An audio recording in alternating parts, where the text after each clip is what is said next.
Olá, alunos! Eu sou a Juliana, esse é o curso de artes e a gente vai conversar hoje sobre arte conceitual. Então a gente vai dar conta de entender o que significa arte conceitual, por que ela é importante para a arte contemporânea, porque o modo em que a gente está agora discute arte contemporânea. Existem muitas possibilidades de arte contemporânea, mas digamos que uma das vertentes mais importantes é essa vertente da arte conceitual. Então a gente vai levantar um pouco o que significa uma obra de arte conceitual, como é que você consegue reconhecer se estiver diante de alguma coisa parecida, quais são os questionamentos que ela traz para o campo das artes, e também nós vamos ver alguns exemplos para a gente entender o tipo de força que tem uma obra de arte conceitual, tá certo? Então, o Enem gosta de cobrar esse tema, ele gosta que você saiba refletir a respeito disso, então é um vídeo que é bastante importante quando a gente está pensando na prova, tá certo? Então, vamos lá.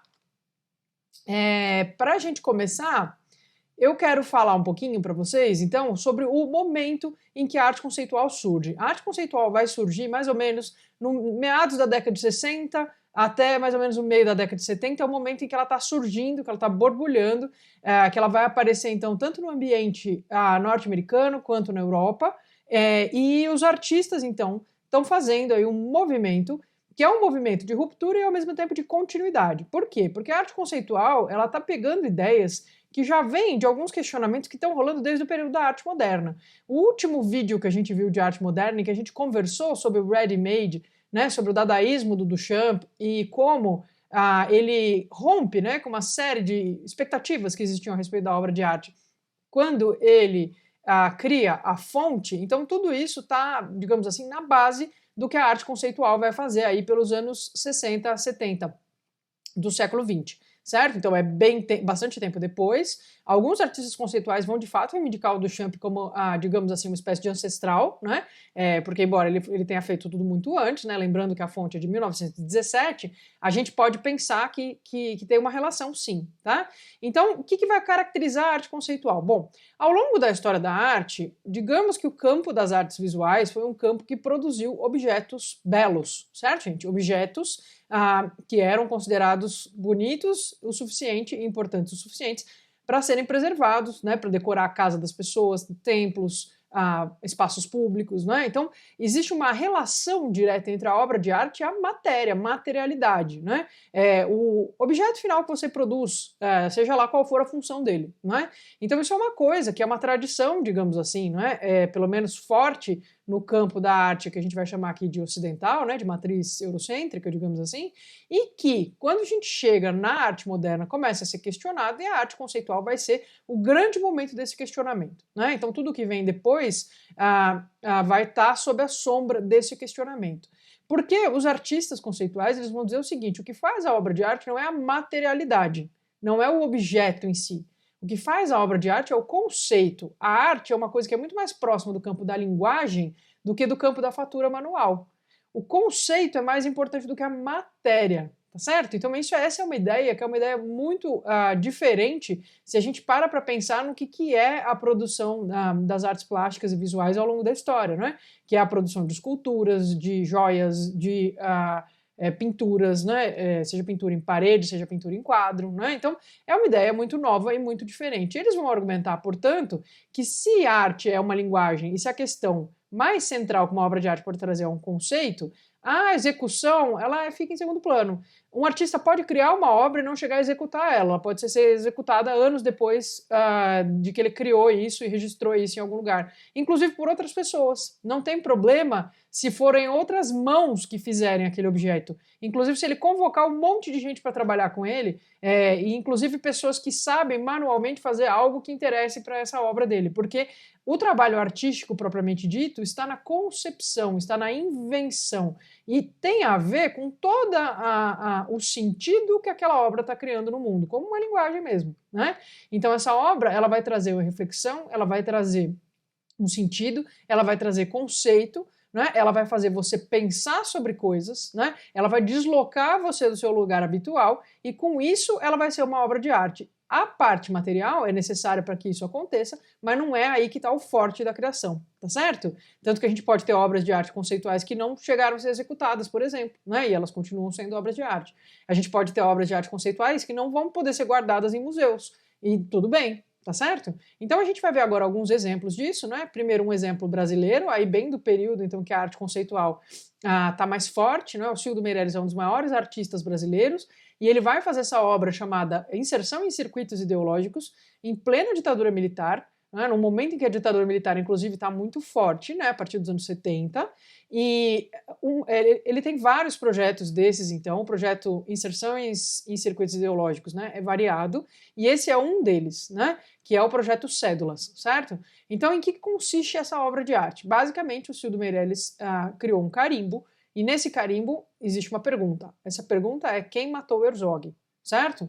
Por quê? Porque é o período, então, em que Vladimir Herzog, que era jornalista, um jornalista importante do estado de São Paulo, foi detido pelo regime militar, torturado e morto. E o regime alegou, então, que ele teria se suicidado. E, inclusive, divulgando uma foto em que o corpo do Herzog está colocado de forma a parecer, enfim, que ele teria se enforcado na própria cela de uma forma extremamente tosca, não é? Então que ficava nítido que existia uma mentira ali da parte das pessoas que tinham prendido torturado e matado Herzog, né? Então foi uma coisa muito triste e muito escandalosa na época, e como tratava-se de repressão política, não era exatamente uma coisa que as pessoas tinham abertura para simplesmente sair por aí dizendo, olha, o Herzog não cometeu suicídio, o Herzog ele foi assassinado, né? Ele foi assassinado por motivos políticos. Não era uma coisa que dava para sair falando por aí, afinal de contas era uma ditadura, certo? E então, quando o Cildo Meirelles manda fazer esse carimbo, né? Não precisa ter feito o carimbo, tá certo? E carimba milhares de notas de baixo valor com essa pergunta e passa a usar essas notas, né? Ele está fazendo várias coisas quando ele faz isso. Por quê? Primeiro que ele está espalhando essa pergunta por aí. E só a formulação da pergunta já mostra que ele discorda da versão oficial da história. Porque quando você diz quem matou Herzog, você está pressupondo que você não acredita na versão que estava sendo divulgada, que Herzog teria matado a si mesmo, certo? Então, é um jeito de fazer com que essa narrativa oficial, a narrativa que está vindo do regime repressivo, seja deslocada de contexto, né? Seja questionada, tá certo? E ele vai fazer isso a partir de uma coisa que está na nossa cultura, né? Ele está se reapropriando de algo que existe na nossa cultura, que são as correntes que as pessoas costumavam escrever em cédulas, né? Hoje circula muito menos dinheiro físico, então é uma coisa talvez menos comum na vida de vocês isso, mas por muito tempo existiam, por exemplo, simpatias em que você escreve, tem que escrever uma oração em 10 cédulas diferentes, para conseguir ter prosperidade, para conseguir ter dinheiro, etc. Isso é uma coisa que faz parte, digamos assim, não é, de uma série de crenças populares que existem no Brasil. Ele está partindo e que acabam se alastrando, por quê? Porque justamente o dinheiro é um objeto que vai circular muito, né? E a circulação dele não depende do artista, ele vai entrar num circuito de circulação e vai circular por si próprio. Então a pergunta que ele faz circula dentro de um circuito que não é o artista que controla, né? Por isso que chama inserção em circuitos ideológicos, né? Ele insere a pergunta, ele insere o desconforto, ele insere o questionamento, nesse caso, até a crítica ao regime, dentro de um circuito de circulação que não é ele que controla, né? Que existe independentemente, que fica inclusive difícil de retraçar até ele. Então a materialidade dessa obra, se a gente tem 1, 2 ou 15 ou 20 cédulas que sobreviveram, né, desse movimento que faz o Cildo Meirelles, não importa, a obra é essa ideia, a obra é o conceito, a obra é o que acontece e a reflexão que a gente consegue fazer a partir disso, né?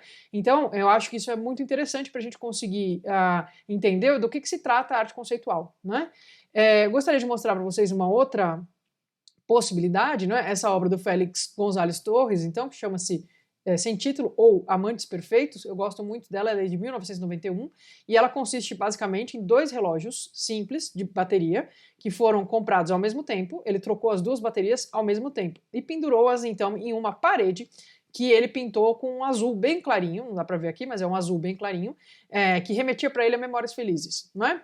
E ele colocou então esses 2 relógios pendurados nessa parede. E aí o que acontece com esses relógios com o tempo? Eles estão, num primeiro momento, regulados para estar exatamente no mesmo horário. E depois, com o tempo, conforme o tempo passa, aos poucos eles vão ficando desregulados, né? Porque a bateria funciona diferente, são mecanismos diferentes, então eles estavam marcando exatamente o mesmo horário, depois começam a ficar desregulados em termos de segundos, depois um começa a atrasar, o outro não, e assim a coisa vai, certo? O Félix González Torres faz essa obra quando ele descobre que o seu parceiro de muitos anos tinha sido diagnosticado com HIV. E é uma obra que fala, então, não é sobre os descompassos que a gente tem nos encontros que a gente tem na vida, não é? Às vezes, mesmo quando esses encontros são fortes e são importantes, a vida conduz o que parecia perfeitamente alinhado e perfeitamente em funcionamento, perfeitamente sincronizado, pode se separar, os caminhos podem se separar, os caminhos podem ter trajetórias diferentes e podem levar para rumos diferentes, né? Isso fala muito sobre as relações amorosas de maneira geral, não só para as que passam por questões trágicas, né? Mas a vida é isso, a vida pode separar pessoas que se uniram de uma forma perfeitamente encaixada num primeiro momento, não é? Ou porque elas mudam, ou porque as coisas mudam, ou porque coisas acontecem, né? Então, é uma obra simples, com dois objetos completamente banais, mas que traz, por trás dessa materialidade simples e banal e cotidiana, traz uma reflexão muito profunda a respeito do que é se relacionar com outra pessoa, o que é exatamente a proposta da arte conceitual. Então, eu espero que vocês tenham gostado de conhecer esses artistas e essas obras, e a gente conversa, então, no próximo vídeo sobre arte contemporânea a respeito das obras que exigem participação do público, tá certo? Então, foi um prazer e a gente se vê no próximo vídeo.